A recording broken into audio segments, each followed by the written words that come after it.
दशक 6वा, समास 8वा, दृश्य निरसन. जय जय रघुवीर समर्थ. सदा सर्वदा योग तुझा घडावा, तुझे कारणी देह माझा पडावा. उपेक्षू नको गुणवंता अनंता, रघुनायका मागणे हेची आता. हनुमंतमची कुळवल्ली राममंडपा वेला गेली, श्रीराम भक्तीने फळली रामदास बोले या नामे. शुका सारिखे पूर्ण वैराग्य ज्याचे, वसिष्ठा परिज्ञान योगेश्वराचे. कवी वाल्मिका सारिखा मान्य ऐसा, नमस्कार माझा सद्गुरु रामदासा. जयाचा जगी जन्म नामार्थ झाला, जयाने सदा वास नामात केला. जयाच्या मुखी सर्वदा नाम कीर्ती, नमस्कार त्या ब्रह्मचैतन्य मूर्ती. नेत्राने गुरुराज मूर्ती आपुली, मी जे धवा पाहिली. तू विष्णू शिव तूच दैवत मला, तू तात तू माऊली. झाला भाव मनात या मग करू कोणास पाचारण. प्रल्हादा गुरुराजया नित तुम्हा माझे असो वंदन. ऋषिकल्पम रामभक्तम गुरुयज्ञेश्वराभिदम, चतुर्वेदेश्वर प्राणम प्रणमामि पुनः पुनः. जय जय रघुवीर समर्थ. गणेश शारदा चैव सद्गुरु सज्जनस्तथा, आराध्य दैवतं गुह्यं सर्वं मे रघुनंदनः. गणेश शारदा सद्गुरु संत सज्जन कुळेश्वरू, सर्व ही माझा रघुवीरू सद्गुरु रूपे श्रीराम. माझे आराध्य दैवत परमगुह्य गुह्यातीत, गुह्यपणाची मात न चले जेथे. यो जातो मरुदंश जोक्षित तले, संबोधयन सज्जनान ग्रंथम यो रचयन सुपुण्यजनकं श्रीदासबोधाभिदं. यकीर्त्या पठणेन सर्वविदुषां स्वान्तापहारी सदा, सोऽयं मुक्तिकरक्षितौ विजयते श्रीरामदासो गुरुः. मला वाटते अंतरित्वा वसावे, तुझ्या दासबोधासित्वा बोध व्हावे. अपत्या परिपाववी प्रेमग्रासा, महाराजया सद्गुरु रामदासा. ब्रह्मानंदं परमसुखदं केवलं ज्ञानमूर्तिं, द्वन्द्वातीतं गगनसदृशं तत्त्वमस्यादिलक्ष्यम्. एकं नित्यं विमलमचलं सर्वधी साक्षिभूतं, भावातीतं त्रिगुणरहितं सद्गुरुं तन्नमामि. गुरुर्ब्रह्मा गुरुर्विष्णु गुरुर्देवो महेश्वरः, गुरुः साक्षात् परब्रह्म तस्मै श्रीगुरवे नमः. अनेन प्रियतां देवो भगवान् जानकीपतिः, श्रीरामचंद्र पूर्वेषाम् अस्माकं कुलदैवतं. श्रोता वक्ता श्रीराम समर्थ. जय जय रघुवीर समर्थ. जय जय रघुवीर समर्थ. जय जय रघुवीर समर्थ. दशक 6वा, समास 8वा, दृश्य निरसन. त्यामध्ये आपल्या 25 ओव्या झाल्या. लटिके साचा ऐसे भावावे, परी पारखी कासया असावे. येवय अविज्ञेचे यावे, ऐसेची असती श्रीराम. समर्थ या ठिकाणी म्हणतात हे सगळं अविज्ञेचा परिणाम आहे, अविद्येचा परिणाम आहे. अविज्ञाने ज्ञान आणि अज्ञान म्हणायचं होतं, त्यामुळे मी अविज्ञा म्हणतात. अविद्येचा परिणाम आहे हा. अविद्या म्हणजे काय? जे ज्ञान नाही ते, जे खरं ज्ञान नाही, जे आत्मज्ञान नाही ते, जे दृश्य दिसतंय ते खरं वाटणं म्हणजे अविद्या. तर ते जे अविद्या आहे ही मिथ्या आहे, खोटी आहे. आणि हे मनुष्य त्यात कपट करतो. मनुष्य त्यात कपट करतो म्हणजे बुद्धीचं प्राबल्य असतं. आणि बुद्धीच्या प्राबल्यामुळे मनुष्य तेच गोष्टी बघतो ज्या त्याला आवडतात, जे त्याच्या बुद्धीमध्ये पक्क असतं, जे त्याच्या बुद्धीला पटतं, जे त्याच्या मनाला तो पटवतो. आणि ते पटवल्यामुळे, अज्ञान असल्यामुळे आणि जन्मोजन्मीचे संस्कार असल्यामुळे त्याला ते पटतं. त्याच्या व्यतिरिक्त बुद्धीच्या पलीकडे तो जाऊ शकत नाही. आपली बुद्धी जे सांगते तेच त्याला खरं वाटतं आणि त्यामुळे या सगळ्या गोष्टी घडतात. आणि तो सतत दिसणाऱ्या गोष्टींकडे आपल्या माईक बुद्धीच्या भरोशावर विचार करतो आणि तशाच गोष्टी बघतो. म्हणून त्यांनी म्हटलंय मनुष्याची बाजीगरी बहुत जनास वाटे खरी.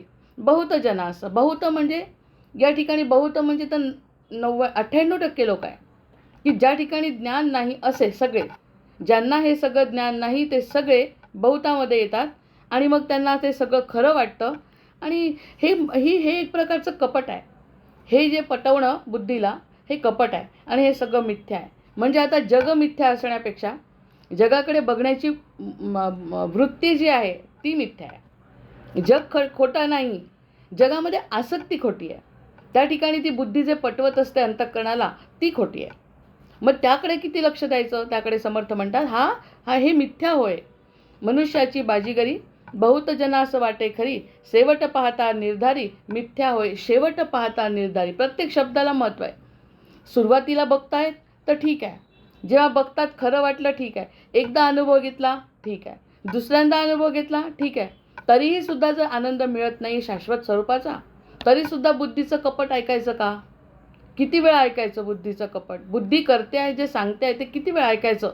समर्थ म्हणतात या ठिकाणी शेवटी ऐकत ऐकत ऐकत ऐकत एक वेळ अशी येते की त्यावेळी हे मिथ्या आहे हे आता जाणून घेण्याची वेळ झाली आहे. म्हणजे एकदा ऐकलं, दोनदा ऐकलं, त्याच्यावरती नकार नाही. याचं कारण, नाकारण्याचं कारण का नाही? कारण ही माया जी आहे ती भगवंताचीच माया आहे, ती लीला आहे. त्यांच्या लीलेने जो संसार त्यांनी उत्पन्न केला, त्या संसाराकडे मायेच्या दृष्टीने बघणं हे अज्ञान जीवाचं नैसर्गिक क्रिया आहे. त्यामुळे त्याला काही दोष नाही. पण एकदा घेतला, दुसऱ्यांदा घेतला, तिसऱ्यांदा घेतला, अनुभव घेतच गेला, आणि तरीसुद्धा जर त्या एखाद्या सद्गुरूंकडे किंवा एखाद्या सद्ग्रंथाकडे जर त्याचं लक्ष गेलं नाही, तर मग बाकी त्या गोष्टी कपटमध्ये येतात. मग ती बुद्धी कपट करते. मग आपण म्हणतो आपलीच बुद्धी आपली शत्रू आहे. आपलीच बुद्धी आपली शत्रू, म्हणजे इतर कोणी शत्रू असण्यापेक्षा आपली बुद्धीच आपली शत्रू आहे. हे खरं म्हणजे समर्थांना या ठिकाणी सांगायचं. हे मिथ्या, ह्या मिथ्या गोष्टी आहेत. मग तैसेची माव राक्षसांची, असंच राक्षसांचं आहे. राक्षस म्हणजे काय? दैत्य म्हणजे काय? देव असो संग्राम आपण बघतो. देव म्हणजे सत्वगुण, सगळे चांगले गुण, सगळे चांगले गुण आहे. सत्वगुणांनी भरलेलंच आहे, त्यांचं मन आहे, शरीर चित्त शुद्ध आहे. आणि असुर म्हणजे राक्षस काय आहे? राक्षस म्हणजे तमोगुण. तमोगुण म्हणजे या सगळ्या गोष्टींना खरं वाटणं आणि थोडक्यात आनंद मानणं, जे दिसतंय त्यामध्ये क्षणिक आनंद मानणं, हे राक्षसांची वृत्ती आहे. देवासही वाटे साची, पंचवटिकेसी मृगाची पाठी घेतली रामे. मग रामायणामध्ये जरी बघितलं तरी पंचवटीमध्ये सुवर्णमृग दिसला सीतेला. मग सुवर्णमृग जर दिसला सीतेला आणि राम सोबत आहे, म्हणजे या ठिकाणी आपल्याला एक प्रकारचं आश्वस्त करतायत की राम सोबत असताना सुद्धा आपल्या सीतामाईंना मृगाचा मोह झाला. आणि हा जर तिला होऊ शकतो, इकडे वनवासात आहे, राम सोबत आहे, सगळं सोडलं आहे, वल्कल धारण केली आहे, आणि संस्कार तर चांगलेच आहेत, जनकाचे आहेत, आणि हे सगळं असून सुद्धा जर तिला मृगाचा मोह झाला, आता या ठिकाणी दुसरा अर्थ नाही काढायचा. दुसरा अर्थ काय आहे की दुसरा अर्थ असा आहे की तो नाटक केला आहे वैदेहीने. ते जे नाटक केलं आपल्यासाठी की असं केल्याने काय घडतं, हा नंतरचा भाग आहे. पण राम सोबत असताना सुद्धा जर वैदेहीला पंचवटीमध्ये मृगाचा मोह झाला, मग होऊ शकतो ना. या ठिकाणी आपण आश्वस्त होतो आहे की होऊ शकतं, कारण की ह्या घटना नैसर्गिक आहेत. खरं म्हणजे खरं नैसर्गिक काय आहे की आपलं भगवंताकडे जाणं. पण भगवंताकडे जाण्याच्या आधी त्यांची जी माया आहे ती अतिशय म्हणजे आपल्याला गोंधळात टाकते. ती खरं आपल्यासमोर येऊ शकत नाही. तसं आत्मा आणि जीव यामध्ये सरळ आत्म्याचा प्रकाश जर जीवावर पडला तर तो योगी आहे. सरळ आत्म्याचा प्रकाश पूर्वसंस्कारांनी, गुरुकृपेनी, त्याच्या तपश्चर्येनी जर आत्म्याचा जो प्रकाश आहे, स्वयंसिद्ध आत्मा आहे, जो अजर आहे, अमर आहे, नित्य आहे, जो परमेश्वराचा अंश आहे, त्याचा प्रकाश जसा सूर्याचा पडतो आपल्या शरीरावर, तसा त्याचा प्रकाश जर बुद्धी आणि मन चित्त नसताना जर जीवावर पडला तर तो योगी आहे. पण ते जीवावर सरळ प्रकाश न येणार, त्याच्या आधी जो पडदा आहे मायेचा, तो मायेचा पडदा, सीतामाईंना सुद्धा त्याचा मोह झाला. मग हे असा मायेचा पडदा अतिशय कठीण आहे त्यातून बाहेर पडणं. म्हणून ती मिथ्या गोष्ट खरी वाटते. दृश्य निरसनामध्ये समर्थ म्हणतात, म्हणून ती गोष्ट खरं म्हणजे मिथ्या असून मिथ्या वाटत नाही. कारण थोडक्यामध्ये आनंद घेण्याची सवय आपल्या जीवाला लागलेली आहे. तिथे ते खरं वाटतं आणि ते टिकतो नाही टिकत हे पुढचं. मग त्यांनी म्हणलं तैसीचे माव राक्षसांची, देवासही वाटे साची, पंचवटिकेस मृगाची पाठी घेतली रामे. मग मृगाच्या पाठी राम गेले. कशासाठी? सीतामाईंनी आग्रह केला आणि मृगाच्या पाठी गेले. आता मृगाच्या पाठी गेल्यावर आपण त्यावरती विश्लेषण करतो. जो ग्रंथ हातात घेतो, ज्याच्या जीवनात भाग्योदय झाला, ज्याच्या जीवनामध्ये सद्गुरू आले, ते ग्रंथ हातात घेतात आणि त्या पाठी गेल्यामुळे नुकसान झालं. आणि रावण ब्राह्मण वेशात आला, मग ब्राह्मण वेशामध्ये येऊन जर तिचं हरण केलं हे आपल्याला कळलं, तर या सगळ्या गोष्टी कशा वाटतात आता आपल्याला, की त्यांनी तसं करायला नको होतं. मग त्याकरता तिने नाटक केलं आहे की पुढे जाऊन कलियुगामध्ये काय काय कशाचा मोह होईल सांगता येत नाही. त्यामुळे हे नाटक केल्यामुळे मला कसं अपहरण झालं, मला कोणी कोणी मदत केली, मी कशी तिथे अडकली, आणि त्या ठिकाणी अडकलेली असताना राम असताना मला लंकेचा मोह का झाला, हे सगळं त्या चरित्रातून आपल्याला कळलं. पण त्यांना ती मायेनी आघात केलेला नाही, पण अशी माया आघात करते असं त्यांचं म्हणणं आहे. ह्यासाठी ते केवळ नाटक केलं आहे वैदेहीनी असं म्हणायचं आहे. तर इथपर्यंत क्लिअर झालं. तैसेची माव राक्षसांची, तैसेची माव राक्षसांची, देवासही वाटे साची. मग देव नाही सुटले त्यातून. देव सुटले नाही म्हणजे देव का अडकले याचं कारण वेगळं आहे. देव अडकले याचं करता की हे मायेचा जो पसार आहे तो तुम्ही समजून घ्यावा. असं आम्हाला त्यासाठी नाटक करून तुमच्यासमोर असं सिद्ध करावं लागतं ते रामायण किंवा महाभारत, की ज्यामुळे जीवाला समजेल की असं केल्याने काय घडतं. द्रौपदीचं वस्त्रहरण, महाभारताची पूर्ण कथा, कर्णाचं चरित्र, या सगळ्या गोष्टी, प्रत्येक गोष्ट आपल्या पुराणांमध्ये असलेली सगळ्या गोष्टी त्या आपल्या घडल्या याच्यासाठी. त्या घडल्यानंतर तरी जीवाने पण वाचतच नाही ना. तिथपर्यंत जर गेलो नाही तर ही गोष्ट कळत नाही. मग पाठी घेतली रामे. मग का त्याची पाठ बघितली रामानी, की ह्यामधून बाहेर पडण्यासाठी. नाही तर मला जसा वियोग झाला, जसं सीतेला मला सोडून जावं, चित्तशुद्धी आहे सीता म्हणजे. सीता म्हणजे चित्तशुद्धी असून काही काळ तिला मोह झाला आणि त्या मोहाचा असा भयंकर परिणाम झाला. पण आता आपण जर विचार केला की तो भयंकर परिणाम झाला का, जे सीतामाईचं नाटक झालं, रावणाचा वध झाला, भयंकर असा परिणाम झाला का. वनवासात रामांना पाठवलं, भयंकर असा परिणाम झाला का. त्या क्षणी वाटतं, जसं आपण बालपणाचं बोललो की बालपणी आपल्याला जे करावं वाटतं, बालपणी आपल्याला वाटतं की मोठं व्हावं, तसं मोठं झाल्यावर बालपणाकडे बघतो तर तो आनंद मिळतो. मग या ठिकाणी जेव्हा या गोष्टी घडल्या तर ते खरंच घडल्या, तेव्हा घडत असताना वाटतं खूप भयंकर आहे. म्हणजे ते पाण्याचा बुडबुडा त्यांनी पहिल्यांदा दृश्य निरसनामध्ये सांगितलं ना, या सगळ्या गोष्टी पाण्याचा बुडबुडा, जीव म्हणजे पाण्याचा बुडबुडा. मग असं बुडबुड्यासारखं निघून गेलं आणि ते 14 वर्ष निघून गेले. 14 वर्षानंतर राम जेव्हा आले तेव्हा किती गोष्टी साध्य झाल्या होत्या. आणि हे सगळं आपल्यासाठी केलं आहे. हे तुझ्यासाठी नाही केले. मग हे सगळं याच्यासाठी नाही केलं, काहीतरी पुढे आपल्याला त्याच्यातून मिळणार आहे म्हणून. काहीतरी असल्याशिवाय समोर कसं बघेल, नाही तर ह्याच दृश्यामध्ये जीव रमेल ना. मग दृश्य निरसन करायचं आहे. आणि समर्थ जेव्हा रामायणातली भूमिका आपण जेव्हा कृष्णचरित्र बघतो तेव्हा कृष्णांच्या लीला जेव्हा बघतो, ते राक्षस कशासाठी असतात आणि त्याचा वध जर कृष्णांनी केला, जर कालियाला त्यांनी पळवून लावलं, मारलं नाही, या सगळ्या गोष्टी जर आपण बघितल्या डोळे उघडून, तर बाकी समजतं की ही सगळी लीला आहे. आणि ती लीला कशासाठी, जे आपल्यासमोर दृश्य आलं आहे, कशाचं, मायेचं, त्या मायेचा पडदा दूर होण्यासाठी ते दृश्य आहे. मग त्यांनी जे केलं ती म्हणून लीला आहे. आपण जे भोगतो ते प्रारब्ध आहे. जय जय रघुवीर समर्थ. आपण जे भोगतो ते प्रारब्ध आहे. पण प्रारब्ध समोर आल्यावर जे दुःख वाटतं, प्रारब्ध समोर आल्यावर जो आनंद होतो, तो कशाचाच काही खरा नाही आहे. तुम्ही त्यातून महत्त्वाची लीला त्यांची काय आहे ती समजली तर सत्याकडे लक्ष जाईल ना, हे समर्थांचं म्हणणं आहे. सत्याकडे लक्ष जाण्यासाठी दृश्याचं निरसन व्हायला पाहिजे. जे आपण दिसतं ते नाही, जे आपण वाटतं ते नाही, आणि जे आपल्याजवळ आहे ते सगळं खरं आहे असं नाही, असं म्हणायचं आहे. तर हा किती मोठा भाग आहे. म्हणजे त्यांनी केल्या त्या लीला, आपण जे भोगतोय ते प्रारब्ध, आणि प्रारब्ध भोगत असताना जर या लीला समोर आल्या, आणि येतात केव्हा, जेव्हा दुःख असतं तेव्हा, किंवा आपण दुसरा अर्थ काढू की गुरुकृपा असते तेव्हा ते समोर येतं, अन्यथा येत नाही. सत्संग शिवा केव्हा घडतो, जेव्हा आपला भाग्योदय झाला, जेव्हा आपली इच्छा झाली काहीतरी करायचं आहे. मग हे असं करत असताना जेव्हा समर्थांच्या ग्रंथाचा आधार आपल्याला मिळतो,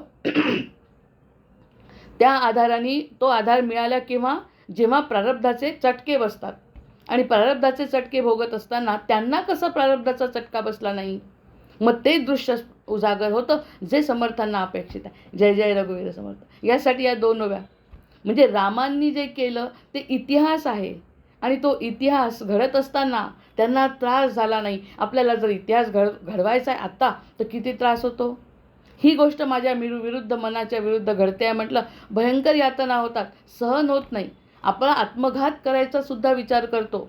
ह्या परिस्थितीमध्ये त्यांचं म्हणणं ही माया आहे, फक्त ही मिथ्या आहे, ही फक्त तुमच्या जीवाची परीक्षा घेते असं समजा आणि त्यातून सुटायचा मार्ग तुम्ही बघा. आणि यासाठी हे सगळे ग्रंथ आहेत, यासाठी हे सद्गुरू आहेत. या सगळ्या मायेच्या पसाऱ्यामध्ये तुम्ही स्वतःला कमळासारखं अलिप्त ठेवा. कमळाचं पत्र जसं पाण्यामध्ये अलिप्त असतं तसं अलिप्त राहण्याचा प्रयत्न. आणि साक्षीभावानी आपण अद्वैतामध्ये आपण साक्षी आत्म्याबद्दल बोलतोच आहे, असं साक्षी आत्म्याने जर बघायचा प्रयत्न केला तर बाकी या गोष्टी सगळ्या स्पष्ट होतील. अन्यथा या दृश्यामध्ये दृश्य बघत बघतच आपलं संपेल आणि तेच सुख दुःख भोगत पुन्हा पुनरपी जननम पुनरपी मरणम होईल. म्हणून पाठी घेतली रामे पूर्वकाया पालिटिली आणि एकाचीची बहुत होती रक्तबिंदीच जन्मती रजनीचर. आता हे रजनीचरांचा जो विषय आहे ना, ते देवी भागवतात येतं की त्या ठिकाणी रक्तबीजाचा संहार केला. रक्तबीजाचा संहार करणं सोपं आहे का? एक जो रक्तबीज राक्षस आहे, राक्षसाची वृत्ती कशी असते, तीच वृत्ती आपल्या बुद्धीत सुद्धा एकदा फिक्स झाली की आपण तसाच विचार करतो. मग त्या राक्षसाचं एकदा मारलं, त्याचा रक्ताचा थेंब गळला, तर त्या रक्तातून पुन्हा दुसरा राक्षस तयार होतो. तर त्यांना मारणं कठीण आहे, एका वेळी त्याला मारणं खूप कठीण आहे. म्हणून तिला अवतार घ्यावा लागला जगदंबेला.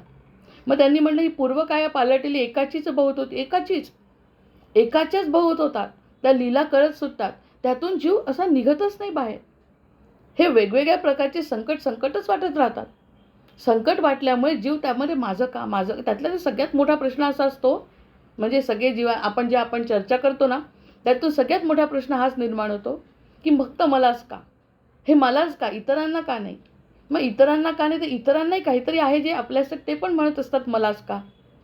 म्हणजे फक्त माझ्यासाठी का, हा जो प्रश्न आहे ना, तो प्रारब्धाचं उत्तर देणार आहे. पण हे सगळं कळण्यासाठी आपल्याला ग्रंथ समोर यावे लागतात.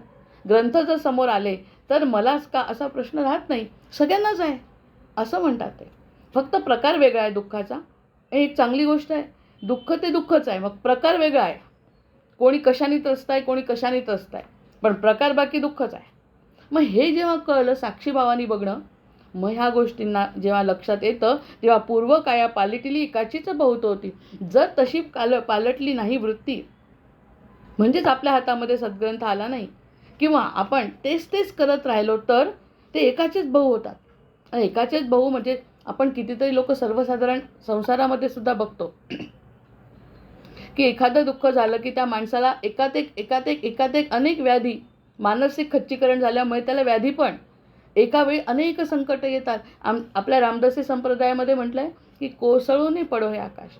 आता याहून काय अधिक असेल, कोसळूनही पडो हे आकाश. आकाश कोसळून पडलं आपल्यावरती तरीसुद्धा डगमगायचं नाही. पण हे ग्रंथ केव्हा येतील हातात, जेव्हा आपलं पूर्ण प्रारब्ध असेल आणि आपल्याला काहीतरी मुक्तीचा मार्ग सापडायचा असेल तेव्हा. अन्यथा या सगळ्या दुःखाच्या शृंखलेमध्ये अडकतो माणूस. मग पूर्वकाया पालटी ती एकाचे बहु होती. पण एकाचे बहु जेव्हा होत असतात तेव्हा या मायेचं दृश्य निरसन झालं तर बाकी एकाचे अनेक न होता इकडे तो आत्म्यामध्ये स्थिर होण्याचा प्रयत्न करतो. म्हणून मी म्हणत होते, म्हणजे आपण नेहमी म्हणतो अमृतकाळामध्ये की नाटक केवळ कल्याणाचे केले वैदेहीने. वैदेहीने हे फक्त नाटक केलं आहे, नाहीतर तिला तर आणि वेगवेगळी रूपकही सांगतात की ती छाया रूपाने गेली आणि रावणही तिला हात लावू शकला नाही. या सगळ्या गोष्टी नंतरच्या आहेत, पण मुळात ती संकल्पना काय आहे, मुळात त्या त्रेतायुगामध्ये हे रामायण घडलं त्याची संकल्पना काय आहे की इतका चांगला राम सोबत असताना तिला मोह होऊ शकतो. असा मोह झाल्याने काय नुकसान होतं. मग हा मोह जो संसाराचा आहे, हा मोह जो मायेचा आहे, हा मोह जो बुद्धीपासून निर्माण होतो त्यावरती नियंत्रण केल्याशिवाय, नाही तर रक्तबीज जसा वाढला त्या रक्तबीजासारखी त्याची निर्मिती होत राहते नकारात्मक विचारांची. रक्तबीजाचं उदाहरण अतिशय उत्तम आहे. त्यासाठी जगदंबेला वेगळा अवतार घ्यावा लागला. आपण नवरात्रामध्ये त्या सगळ्या गोष्टी बघितल्या. मग ही ही जी रक्तबीजाची संकल्पना आहे ती आपलेच विचार आहेत असं आपण प्रत्येक आता तर ह्या काळामध्ये कोणतीही गोष्ट अगदी कथा म्हणून ऐकायचीच नाही. ही कथा आहे आणि ती तशी घडली असं ऐकायचंच नाही. ती कथा त्याच्यातला मतितार्थ तात्विक अर्थ जर समजला तर आपल्यासाठीच त्या कथा आहे, आपण त्या ठिकाणी आहोत असा निश्चित आपल्याला अनुभव येईल. म्हणून नवीन पद्धतीने कथा वाचायच्या तात्विक अर्थाने. मग हे सगळं केलं आहे. नाना पदार्थ फळेची झाले, द्वारकेमध्ये प्रवेशले, कृष्ण दैत्य किती व दिले कपटरूपी श्रीराम. आता रामांचं रामायण तर एकच पात्र, म्हणजे एकच जीवन आहे रामांचं, सीतेचं आणि अयोध्या. अयोध्यावासी एवढंच जीवन आहे. आता कृष्णचरित्र वाचायचं ठरवलं तर संपत नाही कथा. आपण कितीही वाचल्या, हरी कथा अनंत, नुसतं भागवतातच अनंत कथा आहेत. रामायण तरी तसं एकमार्गी सरळ आहे समजायला, की राम तिथून निघाले आणि हे सगळं. पण हरीच्या या ज्या कथा आहेत, म्हणजे महाभारत कृष्णलीला ज्या आहेत आपल्या द्वापार युगातल्या, एकाचा एक त्याचा ते किती वेगवेगळ्या रूपांनी राक्षस आले, किती वेगवेगळ्या, लहानसा जीव, नुकतं जन्मलेलं बाळ, आणि त्याच्यामागे सकटासुर काय, अकटासुर काय, आणि कालिया काय, किती किती किती बिचारायला ते सामोरं जावं लागलं. तर ते वेगवेगळे पदार्थ फळाच्या रूपाने, काही खाल्लं म्हणून, आणि काही कशाच्याही रूपाने समोर आले. द्वारकेमध्ये प्रवेश केला, आणि द्वारकेमध्ये प्रवेश केल्यानंतर हे आपले तिथे होते. मग याचा अर्थ असा आपण काढायचा, कितीही वेगवेगळ्या प्रकारे ते परीक्षिताला सांगितलं. परीक्षिताला जेव्हा सांगितलं होतं की तुला सर्प दंश होऊन तुझा मृत्यू आहे, किती काळजी घेतली त्यांनी, किती काळजी घेतली राज, की मला काही एकदम एका टोकावर बाणाच्या तिथे जाऊन बसला, आणि त्याच्यावर त्यांनी स्वतःची कुटी आणि तिथे राहिला, तरीसुद्धा वाचला का? म्हणजे तो जो सर्पदंश व्हायची वेळ होती ती झालीच. मग असे वेगवेगळे प्राणी पक्षी आपल्याला ते समोर येतात. मग हे सगळे समोर आल्यानंतर द्वारकेमध्ये प्रवेश झाला. यांचा वेगवेगळ्या ठिकाणी त्यांचं चरित्र वाचावं, की द्वारकेतलं वेगळं, मथुरेतलं वेगळं, आणि हे सगळं जेव्हा वाचतो, वेगवेगळ्या राक्षसांनी प्रवेश केला. कृष्णाने किती दैत्य मारले, एक एक गोष्ट सांगतो तर 100 दिवस गोष्टी संपणार नाही, इतके दैत्य त्यांनी मारले. आणि हे दैत्य मारले एकट्या कृष्णाने, म्हणजे सत्वगुणांनी तमोगुणावर विजय मिळवला. मग तो सत्वगुण म्हणजे आपल्यामध्ये असलेला विवेक, आणि तमोगुण म्हणजे आपल्यामध्ये असलेले राक्षस. देवासुर संग्राम म्हणतोय ना, मग देवासुर संग्राम फक्त द्वापार युगात आणि या आधीच्या युगात असा नाही. आधी फक्त स्वर्गातून पृथ्वीवर होता, नंतर 2 राज्यात झाला, नंतर घरात झाला, आता मनामनात आहे. संग्राम सुरूच आहे. रजोगुण, तमोगुण, सत्वगुण यांचा जो संघर्ष आहे तो सुरूच आहे. आता तर उलट एकट्याच झाला आहे. जे एकटे जातील त्यांना आनंदही मिळेल, जे एकटे राहतील त्यांना दुःखही मिळेल. मग आपल्या स्वतःमध्ये जे असुर आहेत ते जर बघितले, ते मुद्गल पुराण वाचायला म्हणजे ऐकायला घेतले, त्या मुद्गल पुराणामध्ये सगळ्या राक्षसांची नावं आपल्यावरूनच आहे. हे जे 8 रिपू आहेत आपले, षड्रिपू, त्या षड्रिपूंचीच नावं, मयासूर, मोहासूर, मदासूर, ममासूर, आणि त्याला मारणारा मोरया. मग हे मुद्गल पुराणामध्ये त्यांनी स्पष्ट सांगितलं. आतच ते अष्टविनायक आहेत. मग अष्टविनायक आणि अष्टराक्षस ह्या सगळ्यांचा आतमध्ये संग्राम चालला आहे. हे कलियुगाला जास्त लागू आहे म्हणतात, कारण कलियुगामध्ये आतलं आहे की नाही सगळं. आता जे रामायण बघितलं, जे दोन राज्यामध्ये बघितलं, त्याच्यानंतर एक घरात बघितलं महाभारत, त्यानंतर आता कलियुगामध्ये कुटुंबाचाही नाही आता प्रश्न स्वतःचाच आहे. आणि त्यामध्ये त्यांनी सांगितलं की अष्टराक्षस आतमध्ये, आणि त्याला मारणारे वेगवेगळे नावं. त्यावरती एक दिवस पूर्ण चिंतन करायला पाहिजे. अष्टविनायक मालिका करायला पाहिजे, आपण गणपतीत करायला पाहिजे ती गोष्ट, की त्या ठिकाणी वेगवेगळी नावं आहे मोरयाची, की तो मोरया एकदंत वेगळा, त्याच्यानंतर मायासूर वेगळा. मग हे मायासुराला मागणारा असं हे सांगणं म्हणजे उद्देश. आता मग आपण म्हणतो राक्षस थोडी समोर येतो, राक्षस समोर येत नाही. मग असं आपल्याला लावून पाहिलं तर बाकी या सगळ्या गोष्टी कळतात. जसा द्वारकेमध्ये इतके राक्षस आले आणि कृष्णाने मारले, तसे आपल्यामध्ये असलेले जे नकारात्मक विचार आहे ते आपण स्वतःच्या सत्वगुणांनी मारायचे, त्यासाठी वेगवेगळे नावं दिले. मग हे सगळं जर बघितलं ते कसं कळेल, पण हे सगळं आहे त्यावरती सगळ्यांवरती मात करू शकतो. पण दृश्य जे समोर दिसतं तेवढंच बघितलं, त्याच्यासाठी ते सगळे लोक आचार्य, शंकराचार्य परंपरेतले लोकसुद्धा खाओ पिओ मौज करो और क्या म्हणतात. खाओ पिओ मौज करो और क्या. आता खाओ पिओ मौज करो ही जर गोष्ट असेल तर त्यांना हे दिसणार नाही, दृश्य निरसन होणार नाही. और क्या हा प्रश्न जो विचारेल, असं म्हणतात ते, और क्या हा प्रश्न जो विचारेल त्याला बाकी हे सगळे राक्षस दिसतील. मग रामायणातला तो मारीच असो, की रामायणामधला तो सीतेला मोह घालणारा मारीच असो, किंवा कृष्णाच्या अवतारातले असे विविध प्रकारचे राक्षस असो, किंवा आता आपल्याला सांगितलं मोरयांनी मुद्गल पुराणामध्ये की हे असे 8 प्रकारचे आपल्या स्वतःतले राक्षस असो, ते दिसतील. और क्या हा प्रश्न मनात आला तर, अन्यथा हे काहीही घडणार नाही. जोपर्यंत ते घडणार नाही तोपर्यंत दृश्य निरसन होणार नाही. पण आपण ऐकतोय, आपण वाचतोय, आपण चिंतन करतोय, म्हणजे या ठिकाणी आपलं ते घडणार आहे. जय जय रघुवीर समर्थ. मग हे नाना पदार्थ कैसे कपट, मग हे सगळं त्याचं कपट रामायणातलं. कृष्णाचं याचं कपट वेगवेगळ्या राक्षसांचं द्वापार युगातलं. आणि आता आपल्यासाठी आलेले आहेत आपले मोरया, म्हणजे अष्टविनायक मुद्गल पुराणातले, की ते 8 राक्षस आपलेच मारणार आहे. मग हे रक्तबीज जसे मारले जगदंबेनी, मग जगदंबेचा अवतार आपल्यातल्या सत्वगुणाला घ्यावा लागेल असा अर्थ काढायचा. तेव्हा कुठे दृश्य निरसन होईल. म्हणजे आधी समजलं पाहिजे, ते दृश्याकडे लक्ष गेलं नाही पाहिजे, आणि गेलंही त्यात रमलं नाही पाहिजे. बुद्धीला हे सांगायला पाहिजे की या ठिकाणी तुला रमता येणार नाही. तिथे जर रमली तर पुन्हा पुन्हा तेच करावं लागेल. म्हणून नाना पदार्थ फळेचे आले, वेगवेगळ्या रूपात आले. कसे येतात समजत नाही. आता कालनेमीबद्दल बोलणार आहे त्या ह्याच्यामध्ये. कालनेमी नाही, दुसरा एक राक्षस, त्याच्याबद्दल. तर तो कसा आला, तो विवेकांनी कसा बघितला, हनुमंतांनी, ते सगळं बघावं लागेल. मग म्हणून हनुमंताची उपासना, की हनुमंतांच्या उपासनेने आपल्यातला विवेक जागृत होतो असा. मग कैसे कपट रावणाचे, रावणाचं कपट कसं होतं कळलं का आपल्याला. वाईट वाटलं. आणि राम म्हणतायत हनुमंताला, लक्ष्मणाला सांगितलं आहे, आणि लक्ष्मण रेषा टाकली आहे की लक्ष्मण रेषेच्या बाहेर सीतामाईंनी यायचं नाही, कारण दोघंही वीर घराच्या बाहेर आहे. आणि तरी माई सत्वगुणाने प्रेरित झाल्या हो. वाईट काही नाही त्यांच्या मनात. राक्षस नाही आला समोर आला रावण. दृश्य निरसन झालं नाही. रावण असून तिला तो राक्षस वाटला, आणि हनुमंतांना राक्षस दिसला. तो होता चांगल्या स्वरूपामध्ये, पण त्यांना सगळी सुरसा असो कोणती असो, आणि त्यांना हे पण समजलं की आपण जेव्हा लंकेमध्ये जातोय तर लंकेमध्ये एकाच घरातून श्रीराम जयराम जय जयराम आवाज येतो, म्हणजे हा भक्त असला पाहिजे. या सगळ्या विवेकाच्या गोष्टी आहेत. मग हे जेव्हा त्यांना कळतं, हिला कळलं नाही तर तो रावणाच्या रूपात आला. रावण ब्राह्मण वेशात आला. मग सत्वगुणाने भिक्षा वाढली. तिचा मनात हेतू कोणता वाईट होता. सत्वगुणाने भिक्षा वाढल्यानंतर तिचं नुकसान झालं. याचं कारण काय, की सत्वगुण असून सुद्धा जर दृश्य स्पष्ट झालं नाही. अरे राम असताना हरिण, याचं सोन्याचं हरिण काय करायचं होतं, दृश्य पक्कं नव्हतं.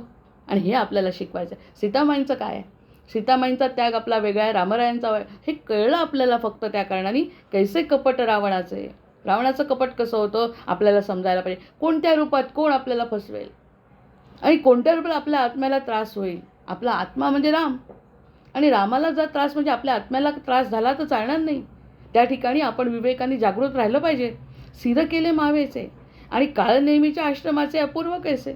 आता हा काळनेमी, याच्याचबद्दल मला मगाशी आठवलं. काळनेमी नावाचा राक्षस आहे.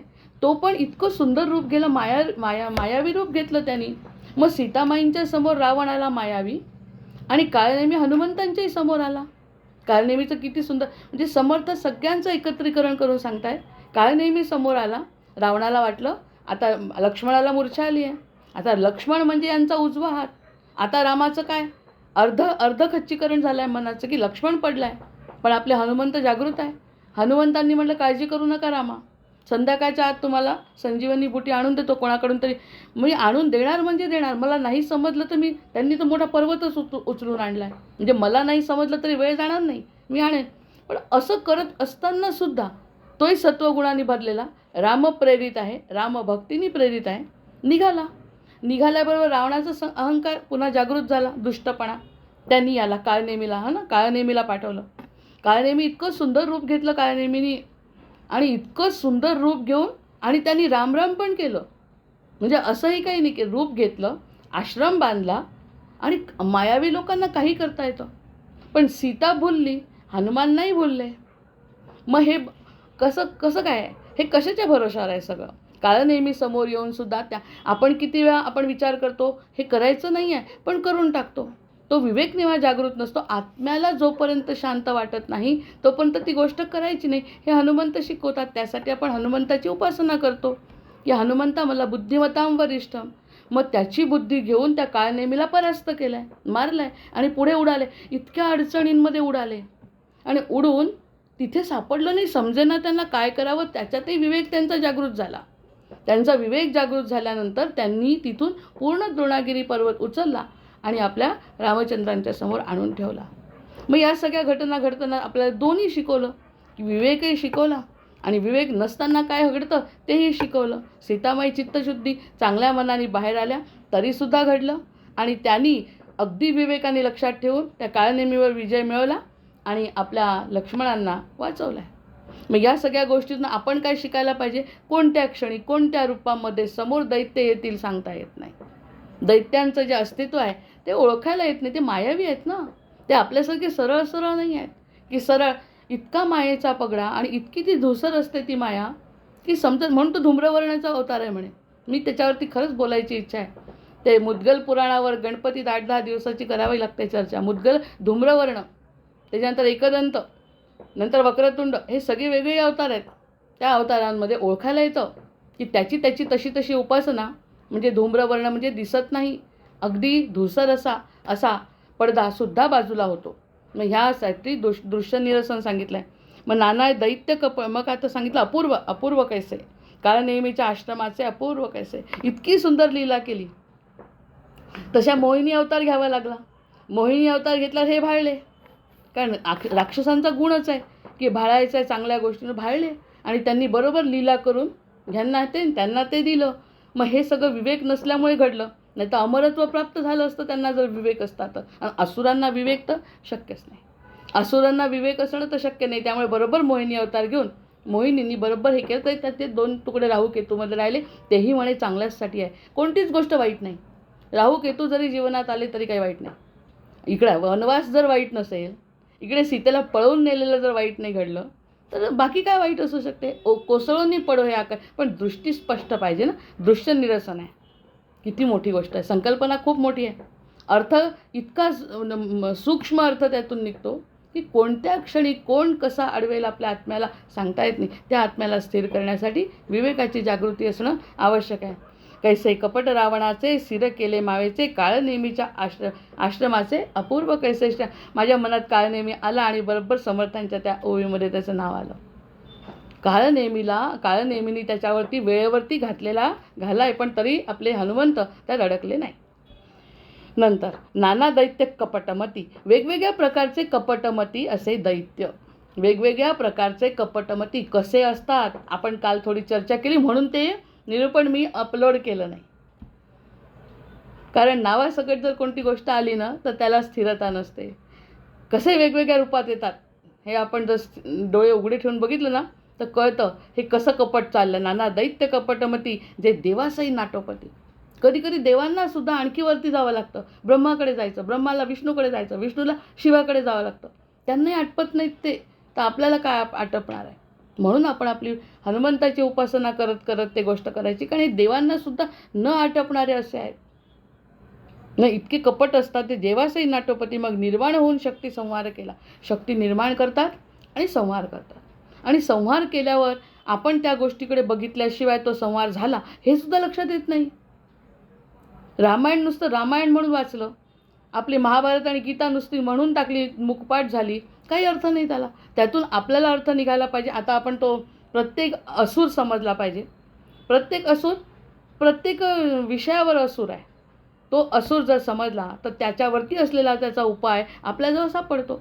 आपल्यासाठी वेगळा, कोणाला धनाचं असतं, कोणाला आणखी तब्येतीचं असतं. हे सगळं आपलं आपलं स्वतःचं आहे. त्याच्यावरती स्वतःचं काहीतरी आपण त्यावरती आपल्याला स्वतःला, आता इंग्लिशच वापरावा लागेल शब्द, सोल्युशन काढावं लागतं. आणि ते सोल्युशन काढलं तर खरं, नाहीतर मग निर्माण होऊन शक्ती संहार केला, नाहीतर याचा संहार होतो. मग संहार झाल्यानंतर संहारामध्ये जर आपलं लक्ष गेलं नाही तर आपलं पुनरपी जननम पुनरपी मरण. मला वाटतं स्पष्ट होत आहेत संकल्पना उदाहरणांच्या साह्याने. नंतर ऐसी राक्षसांची माव, जाणो न सगती देव, कपटविद्येचे लाघव, अघटित ज्यांचे श्रीराम. आता राम अनुपमेय हे सुरू युद्ध हे राम रावणांचे, असे हे असं सुंदर वर्णन आहे राम रावणाच्या युद्धाचं. राम रावणाच्या युद्धाचं वर्णनसुद्धा असं अंगावर रोमांच फुलवणार आहे. कसं युद्ध आहे, कसं पडत होते, खच पडले एवढे तरी पुन्हा रावण जिवंत, पुन्हा राक्षसही जिवंत. कसं मारावं यांनी, हे बिचारे नररूपात. मग ते नररूपात असताना त्यांच्या जो स्वतः फक्त देवतांनी दिल्या शक्ती म्हणून घेतल्या, अन्यथा त्यांनी स्वतःचं कोणतंही देवत्व दाखवलं नाही रामाने. म्हणून राम अवतार विशेष आहे. धर्म आणि सत्य याचा अवतार राम अवतार कसा की ज्यांनी आपण परब्रह्म असून सुद्धा सगुणात त्यांनी जे काम केलं ते सगुणाच्या मर्यादेत केलं आहे. म्हणून त्यांच्या अवताराला विशेष महत्त्व देतात लोक, की मर्यादा राखून अमर्याद काम केलं आहे. मग आपल्याला तेच हे तर अमर्यादच आहेत आपले कृष्ण, ते अमर्याद आहेत लीला करून. म्हणून त्यांच्या लीला ऐकल्या तरी असं वाटतं, छान वाटतं. प्रत्यक्षात नाही करू शकत या गोष्टी. रामांनी जे केलं ते करू शकतो. आता आपण त्याशी वालीचं उदाहरण किती सुंदर सांगितलं अद्वैत सिद्धांतामध्ये, की वालीचा जो बाण, त्या सगळ्या गोष्टी आपण रिलेट करू शकतो स्वतःची रामायणातल्या. मग त्यांनी म्हटलं, ही जी आहे ना कपट विद्येचे लाग ऐसी राक्षसांची जाणून सकती देव कपट विद्येचे लाघव अघटित ज्यांचे. अघटित आहे त्यांचा. तर रावणाचं ते युद्ध पाहिलं ऐकलं तर असं वाटतं रोमांच. पण ती गोष्ट म्हणून वाटते. प्रत्यक्षात आपल्यावर आलं तर आपण असं करू शकत नाही. आपल्या जगदंबेला घ्यावा लागला जन्म, आणि यालासुद्धा इंद्राने रथ पाठवला. बिचारा पायी चालत आलेत अयोध्येपासून तर लंकेपर्यंत. अरे बापरे, आधी चालून थकले. त्याच्यात तपश्चर्या व्रत आहे. वनवासी आहेत. वनवासी असून काय खाणं आहे, काय पिणं आहे, आणि स्वतःची रक्षा करत इतरांना फायदा करून देत एवढा मोठा रावण. असा मायावी रावण मारणं काही सोपं आहे का? हनुमंत आणि रामचरित्र असं आहे की अगदी अमर्याद गोष्टीसुद्धा ते सिद्ध करतात. कारण त्यांच्याजवळ ती शक्ती स्वतः मिळवलेली शक्ती आहे. त्यांना स्पष्ट दिसतं. त्यांचं दृश्य निरसन झालेलं आहे. दृश्य निरसन झाल्यामुळे रामचंद्रांची कृपा जर असली तर आपलंसुद्धा दृश्य निरसन होईल. आपण सुद्धा तेच बघू जे रामचंद्रांना अपेक्षित आहे. आपल्या आत्म्याकडे बघू, आपण आपल्या बुद्धीकडे बघणार नाही. हे अपेक्षित आहे समर्थांना, की तुम्हाला जे बघायचं ना तेवढे दुर्बिणीतून बघा. बाकी सगळ्या गोष्टींकडे न बघता तुम्ही फक्त या गोष्टीकडे बघा. किती भयंकर आहे त्याचं, अघटित आहे त्याची लीला. त्यांच्यासमोर जो रावण आहे तो सोपा नाही. मनुष्याची बाजीगरी. या ठिकाणी मनुष्य जो बाजीगरी करतो, राक्षसांची वडंबरी, भगवंताची नानापरी विचित्र माया. भगवंताचीच माया आहे. भगवंताची. मग मी मगाशी जे म्हटलं सीतेचं, की सीता गेली, सीतेला कसा काय मोह झाला? सीतेला मोह होणं शक्य आहे का? सीतेला मोह होणं शक्य नाही. पण मानवजातीच्या कल्याणासाठी असं नाटक केलं असेल कदाचित. आणि ह्या नाटकामुळे दुसऱ्या एका व्यक्तीने जर म्हटलं की रामचंद्र महत्त्वाचे, रामरत्न धन पायो, असं जर त्यांनी पक्क केलं तर त्याला दुसरं रत्न आकर्षित करणार नाही. कारण माझा किती नुकसान झालं, किती त्रास झाला. एक क्षण तर असा आला होता सीतेच्या जीवनात. म्हणून त्या असा एक क्षण आला की ज्यावेळी सीता म्हणते आता माझ्या जीवनात अर्थ नाही.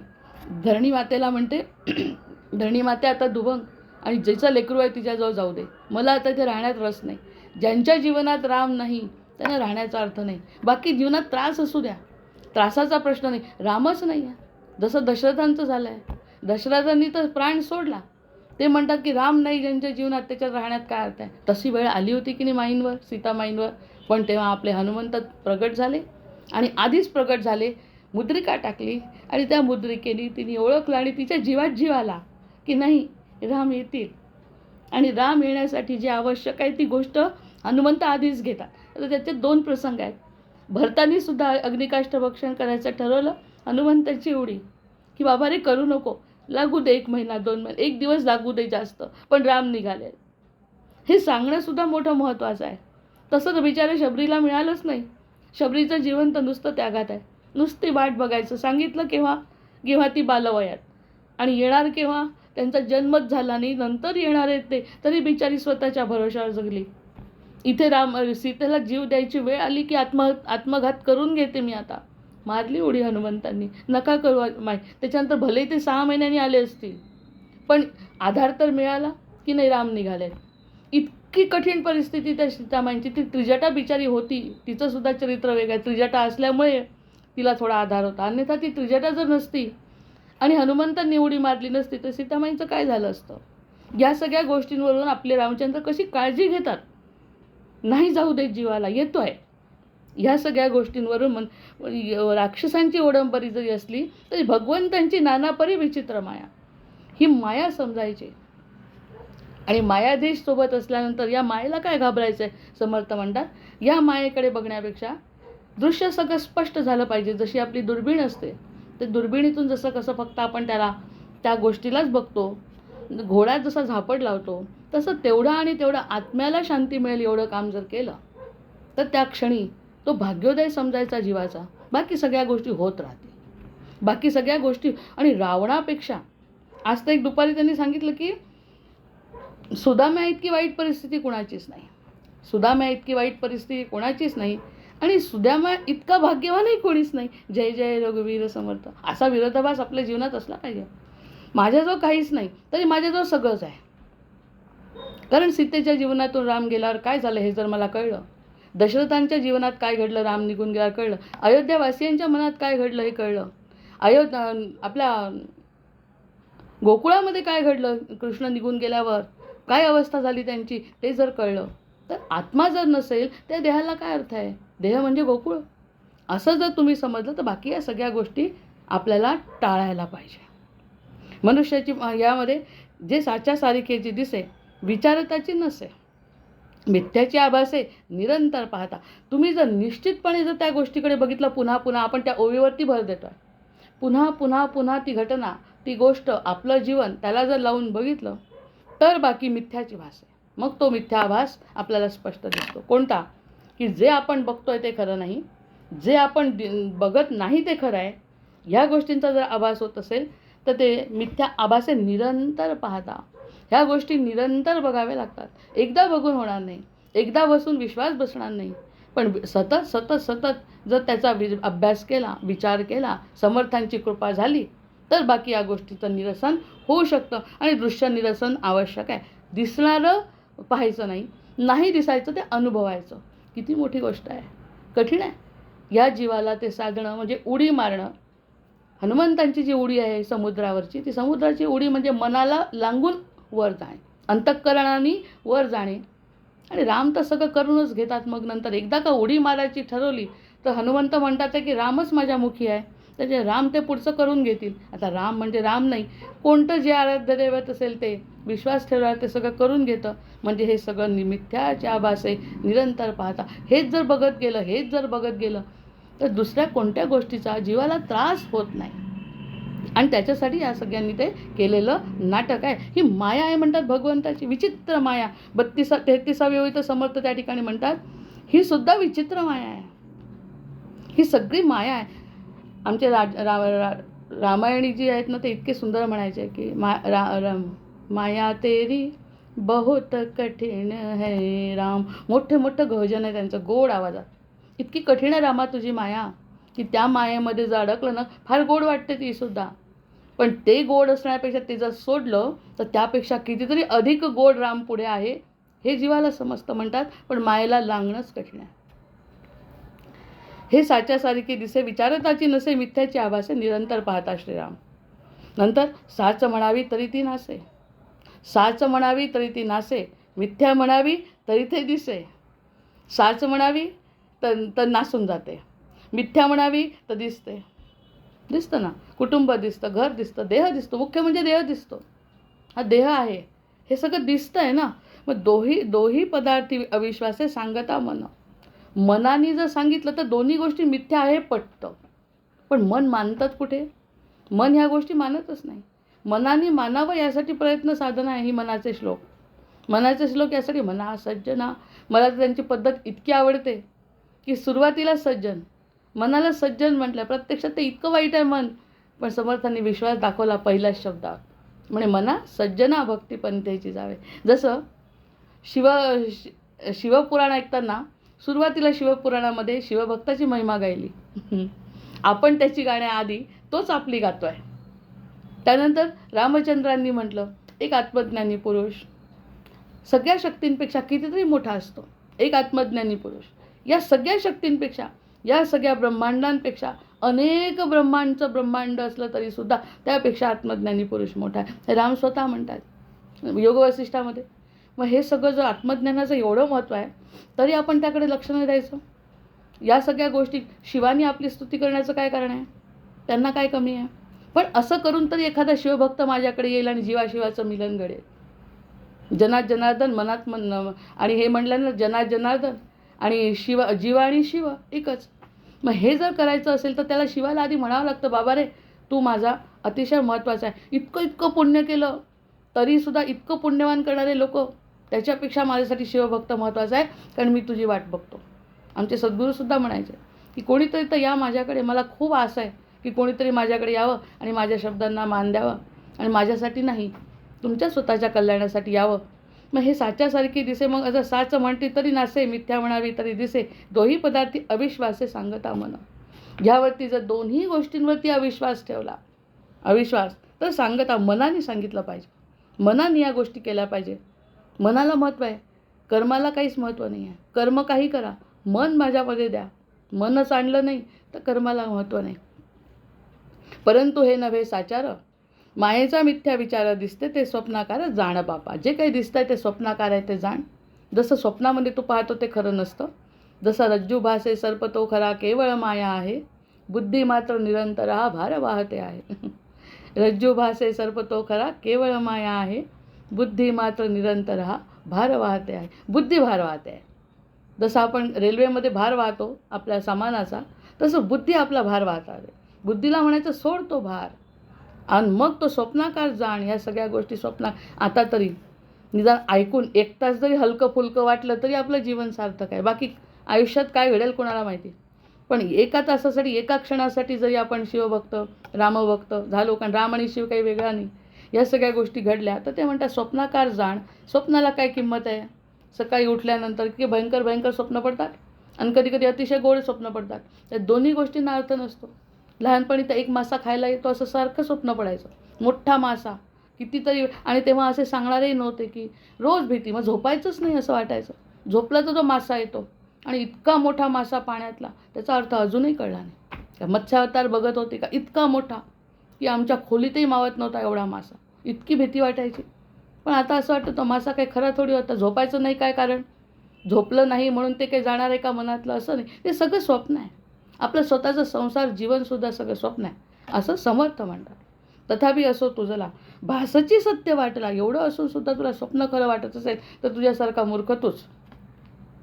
तरीसुद्धा जर ते स्वप्नच खरं वाटत असेल तर आणि तसा विचार केला आपल्या हातात काहीच नाही. काही करायचा प्रयत्न केला चांगला तरी होत नाही, आणि नाही करायचा प्रयत्न करता घडून जातं. मग हे सगळं जर आपल्या हातात नाही तरी अजूनही आपली बुद्धी जागृत होत नाही, तरी तेथे चुका पाडीला. ऐका बाबा, आता मला तसं वाटतं की म्हणण्याचा टोन आता बदलायला पाहिजे. बदललो आहे आपण आता कशाला असं म्हणायचं, असं होत नाही झालं आहे, आता झालेला आहे बदल असं म्हणायचं. म्हणजे गुरुकृपा कधी होईल झालेली आहे. अशा दृष्टीने जर बघितलं तर आता आम्हाला त्या चुका वाटतात आणि त्या चुका आता मला करायच्या नाही. आता त्या घोड्याला लावतात तसा डोळ्याला ती झापड लावली आणि एकाच दृष्टीने बघितलं तर बाकी आपल्याला दृश्य निरसन आपलं होईल, ज्यासाठी समर्थांचा विषय आहे. समर्थ ज्या ठिकाणी इतका वेळ घालवतात, इतकं प्रेम देत आहेत, इतकं त्यामध्ये त्यांचं स्वतःचं सगळं मला भगवत दर्शन झालं हे सांगण्याची त्यांची तयारी आहे.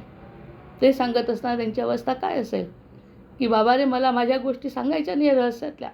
माझं जे रहस्य आहे ते मला कुणाला सांगायची इच्छा नाही आहे, पण तरी मी सांगतो. कारण जो भक्त हे वाचत असेल त्याला ते कळेल की बाबा रे, मी बघितलं, तू एक तर पाऊल टाक, पुढचं मी बघतो. दृश्यभास अविद्यात्मक, हा जो दृश्याचा भास आहे हा अविद्या आहे. सगळं ज्ञान घेतलं आणि जर त्याला आत्मज्ञान झालं नाही तर हा सगळा भास आहे. म्हणजे ज्ञान घेऊन सुद्धा आता अद्वैत वेदांतामध्ये तेच चाललं आहे शंकराचार्यांचं, की हे सगळं ज्ञान घेतलं, गोष्टी रूपाने ऐकलं, सगळं झालं, पण जर त्याचा अनुभव घेतला नाही तर ते शून्य आहे. दृश्यभास अविद्यात्मक, तुझाही देह तदात्मक, तुझा देहसुद्धा तसाच आहे. तुझा देह जो आहे तो सुद्धा तसाच आहे. म्हणून हा अविवेक तेथे संचारला. तुझा देहसुद्धा ऐकत नाही. कारण देह म्हणजे काय, देहामध्ये ती जी बुद्धी तयार झाली आहे पंचमहाभूतांपासून, ती ऐकत नाही, बिलकुल ऐकत नाही. कितीतरी वेळा समजावून सांगितलं, ऐकत नाही. पण ती जर ऐकली तर अविवेक संपला असं समजायचं. अविवेक तिथे संचारला ना, आपण म्हणायचं विवेक तिथे संचारला. जर त्या ठिकाणी विवेक संचारला असेल, जर त्या ठिकाणी हनुमंत स्वरूप दिसत असेल डोळ्यांनी, की ते कोणत्याही क्षणी आपल्यासमोर आपल्याला साक्षात्कार देऊ शकतं, कारण ते सतत जागृत चिरंजीवांमध्ये आहे. मग ते जर आपल्या श्वासामध्ये आहे, ते सगळ्या गोष्टी घडू शकतात. दृष्टीने दृश्य देखील आहे, दृष्टीने दृश्य देखील आहे, मन भासावरी बैसले. दृष्टीने दृश्य बघितलं पण त्याच्या भासावर मन बसलं. काय करायचं आता, कसं करायचं, याला काय उपाय आहे. दृष्टीने दृश्य बघितले देखील मन भासावरी बैसले, भासावर मन बसलं. हे माझं खरं होणार. आता मी 25 वर्ष काम केलं, की 25 वर्षानंतर जे माझ्याजवळ पैसे आहेत ते त्याच्यात आलिशान घर बांधीन आणि त्या आलिशान घरामध्ये इथे नाही परदेशात बांधीन. 25-30 वर्ष आयुष्यात ते गेले आणि दृश्य दिसलं डोळ्यांनी. काय दिसलं की हे घर बांधण्याने किंवा एवढा पैसा घालवण्याने एवढं जीवन घालवल्याने मला काहीतरी मिळणार आहे. मग त्या दृश्यामध्ये भासावरी मन बैसले. बरं झालं बाबा एका मिनिटात व्हॉलिंटरी घेतली म्हणून. भासावरी मन बैसले तरी ते लिंगदेह झाले अविद्यात्मक. जे काही आहे ते लिंगदेहाला कारणीभूत आहे. म्हणजे हे सगळं जर तुम्ही त्या ठिकाणी विचार केला तर तशा प्रकारच्या चित्त मन बुद्धी वासना या सगळ्या घेऊन पुन्हा जीवाला येणं आहे. जे तुमच्या मनात असेल ते पुन्हा जगण्यासाठी त्या जीवात्म्याला यावं लागतं. आत्मा तर मुक्त आहे, देह मरून गेला, पण तो जीवात्मा तळमळ आहे. तो जो मधला जीव आहे मन बुद्धी चित्त अहंकार जेच आपले शत्रू आहेत. आता अगदी स्पष्ट झाल्यात कल्पना. मन बुद्धी चित्त अहंकार या 4 गोष्टी आपले दुःखदायक आहे आणि तेच चिकटतात त्यांना आणि तेच भोगतात. देह निघून जातो, आत्मा मुक्तच असतो. आत्म्याला तर निर्विकार आहे, जसा ब्रह्म आहे. त्याला काही फरक पडत नाही पुन्हा आलं तरी. पण हा जो जीवात्मा आहे तो तळमळतो, कारण तोच भोग करतो ना. मनाने केलं म्हणूनच भोगलं. मनाने केलं कर्म म्हणून तो पुन्हा भोगायला येतो. अविद्येने अविद्या देखील. ह्या अविद्येने अविद्येला बघितलं, कारण माझ्याजवळ जे माझ्याजवळ असेल तेच बघीन. जे माझ्याजवळ नाही ते कसं बघीन. मला आधी त्या माझ्यामध्ये आणावं लागेल ती गोष्ट. तर अविद्येने अविद्या देखील. असं नाही परोपकार चांगला नाही, चांगलं वागणं आवश्यक नाही. तो कुठे चांगलं वागतो, त्याच्या कोणत्या जीवनात फरक पडला चांगलं वागून. अख्खं आयुष्य घालवलं आमच्या आजोबांनी असं करून, त्यांना काय मिळालं दारिद्र्याशिवाय. हे असे की अविद्येतून अविद्या. अविद्येतून त्याला काही सांगायला काही सुमार नाही आहे. कितीही सांगितलं तरी कमी आहे. असं जर झालं तर ते विचार त्याच्यातून, जसं रक्तबीज आहे, रक्तबीजाचं बीज पडल्यानंतर त्याच्या रक्तबीजातून असंख्य रक्तबीज निर्माण होतात, तसे आमच्या अविद्येतून अनेक अविद्याच निर्माण होतात. थांबावं लागतं. अविद्येने अविद्या देखील म्हणून गोष्टी विश्वासली. तुझी काया अवघी संचली अविद्येची श्रीराम, त्याची काया मी आपण. हे देहबुद्धीचे लक्षण येणेकरिता झाले प्रमाण. दृश्य अवघे श्रीराम, दृश्य अवघे श्रीराम. इकडे सत्य मानिला देहो, तिकडे दृश्य सत्य हा निर्वाहो. दोहीमध्ये महासंदेहो, पैसा अवला बळे श्रीराम. जय जय रघुवीर समर्थ. जय जय रघुवीर समर्थ. झाले साधनाचे फळ, संसार झाला सफळ. निर्गुण ब्रह्मते निश्चळ, अंतरी बिंबले श्रीराम. हिशेब झाला मायेचा, झाला निवाडा तत्वांचा. साध्य होता साधनांचा, ठाव नाही श्रीराम. स्वप्नी जे जे देखिले, ते ते जागृतीस उडाले. सहजची अनिर्वाच्य झाले, बोलता नये श्रीराम. ऐसे विवेके जाणावे, प्रत्यय कुणीची मानावे. जन्म मृत्यूच्या नावे, शून्याकार श्रीराम. भक्ताचे निसाभिमाने, कृपा केली दाशतीने. समर्थ कृपेची वचने, तो हा दासबोध श्रीराम. 20 दशक दासबोध, श्रवणद्वारे घेता शोध. मनन करत्यास विशद, परमार्थ होतो श्रीराम. 20 दशक 200 समास, साधके पहावे सावकाश. विवरता विशेष विशेष, कळू लागे श्रीराम. ग्रंथाचे करावे स्तवन, स्तवनाचे काय प्रयोजन. येथे प्रत्ययाच कारण, प्रत्ययो पहावा श्रीराम.